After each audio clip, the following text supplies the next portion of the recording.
Hello दोस्तों, स्वागत है आपका लर्न हब यूट्यूब चैनल में।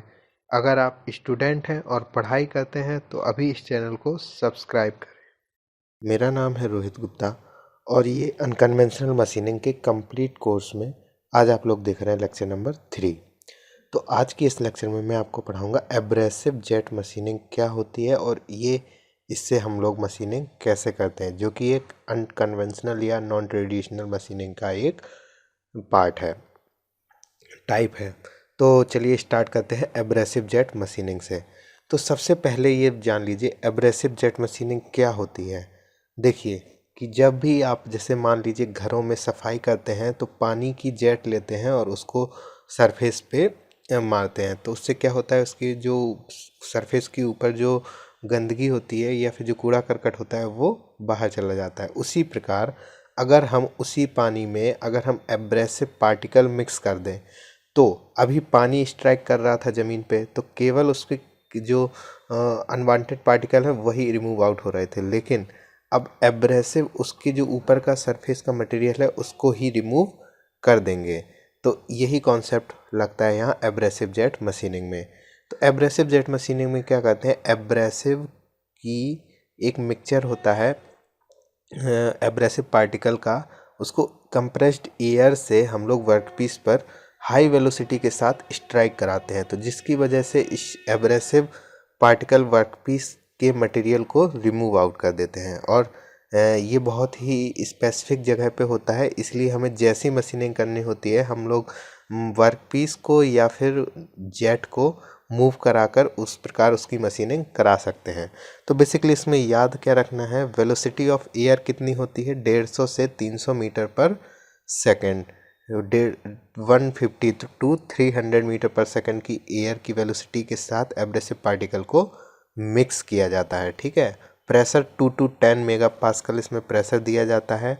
नोजल टिप की जो डिस्टेंस होती है NTD, नोजल टिप डिस्टेंस, वो 3 टू 13 mm, मतलब जो नेजल टिप ये हो गया, इसका वर्कपीस से जो डिस्टेंस है वो 7 टू 13 mm होना चाहिए, अदरवाइज़ वो फिनिशिंग नहीं आएगी और रिमूव मटेरियल भी रिमूव आउट नहीं होगा, क्योंकि आपको बम्बार्डिंग करने के लिए थोड़ा डिस्टेंस चाहिए, तो वो डिस्टेंस होती है वो 7 टू 13 mm चाहिए। और कंप्रेस्ड एयर में हम लोग क्या क्या यूज़ करते हैं, नाइट्रोजन, कार्बन डाइऑक्साइड, ऑक्सीजन और एयर, ये कोई भी कंप्रेस्ड एयर हम लोग यूज़ कर सकते हैं। यहाँ पे जो नोजल होता है वो कन्वर्जेंट और डाइवर्जेंट नोजल बनाते हैं। ये कन्वर्जेंट और डाइवर्जेंट मॉडल किस लिए होता है नोजल, वो होता है कंप्रेस्ड एयर की जो पहले स्पीड थी यहाँ पे स्पीड इंक्रीज कराने के लिए, क्योंकि यहाँ पे हम एब्रेसिव पार्टिकल मिक्स करा रहे हैं तो हाई स्पीड पार्टिकल इसमें बहुत ज़रूरी है। तो ये आपका हो गया पूरा मिक्सिंग चैम्बर, और ये नीचे सबसे नीचे है कन्वर्जेंट डाइवर्जेंट शेप का नोजल। ये यहाँ पे भी ये वाला जो होता है वो स्पीड और जो इम्प्योरिटीज़ होती हैं उसको हटाने के लिए, और यहाँ पे जो नोजल होता है वो इसको हाई स्पीड प्रोवाइड कराने के लिए होता है। तो जब यहाँ पे हाई स्पीड से प्रोवाइड हो जाएगी compressed air with abrasive particle, तो ये वर्कपीस पर करेंगी स्ट्राइक, और ये स्ट्राइक करने के बाद वर्कपीस का मटेरियल यहाँ से रिमूव हो जाएगा। तो देख लेते हैं, in abrasive jet machining the fundamental principle of machining is used of high velocity stream of abrasive particle. तो इसमें कभी पूछ लेते हैं कि इसका फंडामेंटल प्रिंसिपल क्या है, तो फंडामेंटल प्रिंसिपल यही है कि हाई वेलोसिटी की जो स्ट्रीम होती है एब्रेसिव पार्टिकल के साथ उसको इम्पैक्ट कराते हैं वर्कपीस की सरफेस पे बाय अ नोजल। तो नोजल के द्वारा हाई स्पीड एब्रेसिव पार्टिकल के मिक्सचर को हम लोग वर्क सरफेस पे इम्पैक्ट कराते हैं, तो मटेरियल रिमूव्ड हो जाता है। किस वजह से, ड्यू टू इरोजन। इरोजन मतलब जो वह सरफेस का मटेरियल है वो रिमूव आउट हो जाता है due to high impact of abrasive particle. ठीक है, तो ये यहाँ पे लिखा हुआ है। तो नॉर्मली एब्रेसिव्स जो यूज़ किए जाते हैं वो एलुमिना और सिलिकॉन कार्बाइड यूज़ किए जाते हैं, ये बहुत ज़रूरी है, आप याद रखिएगा। एलुमिना और सिलिकॉन कार्बाइड के एब्रेसिव इसमें यूज किए जाते हैं।